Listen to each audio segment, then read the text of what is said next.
Imagine being attacked by your environment. That's what happened to one young man after breathing in spores from a fungus around in our area. That fungus sometimes turning into a rare and deadly disease. Yeah, and Sharon, it's found on other continents like South America, Africa, and here in Asia, but it's also living right here in the U.S. In fact, it's called histoplasma, and it grows right here along the Ohio River Valley, and it also grows right here along the Mississippi River Valley. KWQC's Morgan Otier shows us how one man found himself fighting for his life after unknowingly breathing in spores from that fungus. This is Cody Fry, graduating from high school in 2010. You want your kids to have a good life. This is Cody 1 year later. And this didn't happen for him. Sharon Ponce is Cody's mother. She says her son was showing symptoms of something serious soon after graduation. The vomiting and the weight loss. Within a few months, he lost almost 106 pounds. After visiting the family doctor countless times and a battery of tests, Sharon learned her son was suffering from a rare and deadly disease, a disease that comes from a fungus called histoplasmosis. And they ran the blood test on him and saw the histoplasmosis fungus in his blood. When soil just like this gets disturbed, along with the dust, we're breathing in histoplasmosis spores. It's really a Midwestern fungus, and all of us are probably infected with it at some time. Dr. Douglas Hornick is a lung specialist with the University of Iowa. He says most of us don't know we're breathing in the fungus because nothing happens to us. You can't see it. You can't find it.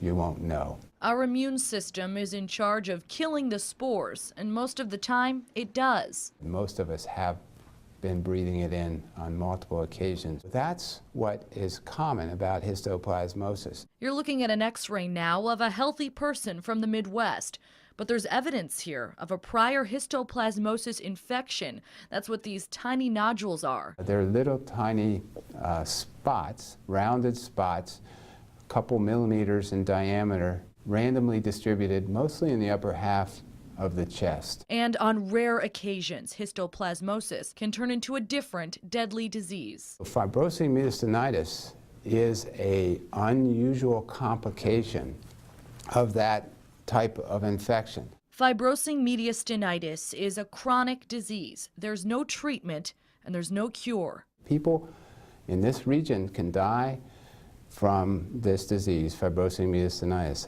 It's very lucky that it's extremely rare, but still, those people suffer. Cody was battling fibrosing mediastinitis. The disease had a control of him. He really couldn't live a normal life. Here's a CT scan of Cody's heart and lungs. This big gray mass is not supposed to be here. The central part of the chest where all the big blood vessels come in and go out from the heart. You can see the fibrosing mediastinitis squeezing Cody's major blood vessels in his esophagus. He could barely walk 100 feet before having to stop to catch his breath, and he was only 22 years old. Every time we did go to the hospital, when he started coughing up blood, I can see in his face that he was worried. I mean, he would start crying. Cody was drowning in his own lungs. It was 5 times chemically induced comas from coughing up blood.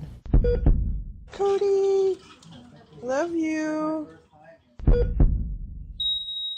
Last October, Cody lost his battle. He died from all the stress the disease was putting on his heart and lungs.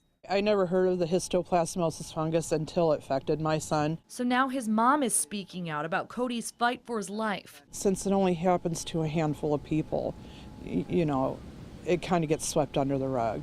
The disease that killed her son is so rare that there's really no research on it. So rare that if you look it up on Google, you're not going to find more than a few lines. But that rare disease came from a fungus so common to our region that it's found growing in the soil we walk on and floating in the air we breathe. I'm Morgan Otier, KWQC TV6 News. Sharon is working to spread the word about rare diseases like her son Cody had. She'll be at the Iowa State Capitol in a couple of weeks for Rare Disease Day, and she is meeting with Davenport's mayor at the end of the month.